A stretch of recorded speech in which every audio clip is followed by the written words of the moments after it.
Up next, our political roundtable with Republican strategist and pollster Mark Roundtree and Democratic strategist Fred Hicks. You're watching the Georgia Vote.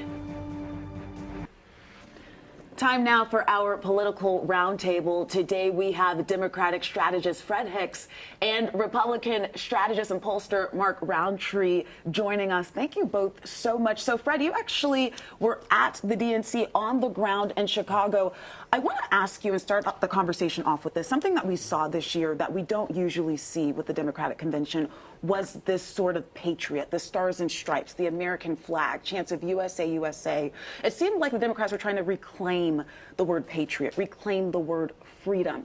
Is this a strategy that Democrats are trying to do to maybe even speak to some Republicans who might not be okay with what the Trump wing of the party is doing? Absolutely. You know, this is my third convention, Charlotte in 2012, Philadelphia in 2016, and then this one. And it was really interesting because you didn't see this in 2012 or 16. And I think it's reflective of the time and the moment that Donald Trump has left the middle open, and his approach to governing, his approach to campaigning has really sort of turned off a lot of people. And I think the Harris campaign realizes that. And there was a very intentional and deliberate effort to appeal to those middle-of-the-road, perhaps disaffected Republicans. Some of them could be right here in Georgia. And it's a great segue, Mark. I want to turn to you. Look, Will John was at this convention. It's highly produced. It's big television, a lot of eyeballs. But there's always this question of what kind of impact really does a convention have, especially here in Georgia? This is a key battleground state. Mark, are Democrats going to see a sizable bump from this, or will it kind of come out in the wash? Usually there's a 3 or 4 point bump on a convention, and that's probably what she will get.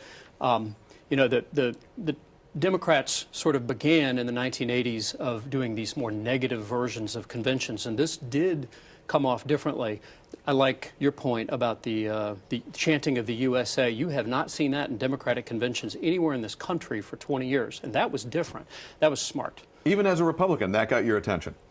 Well, it was something to note. I mean, really, the Kamala Harris wing of the Democratic Party is sort of Portland, Seattle, San Francisco. It's really a hard left part of the party, and they're not accustomed to USA, USA. They're accustomed to attacking police officers. This is a different messaging that they're trying to put off at this convention.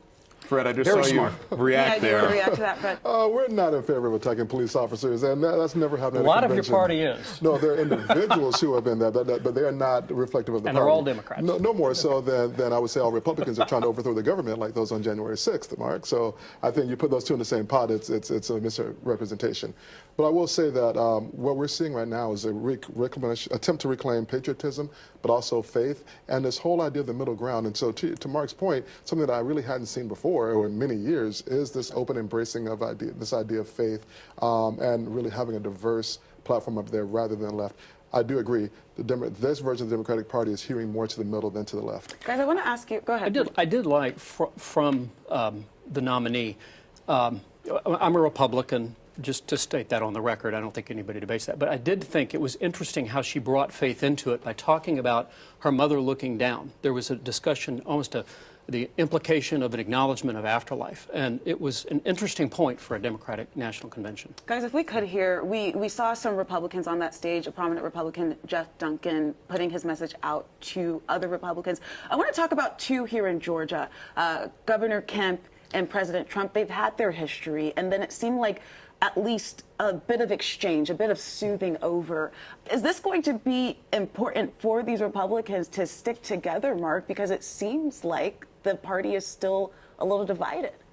Well, I don't think Trump can win Georgia without Kemp's support.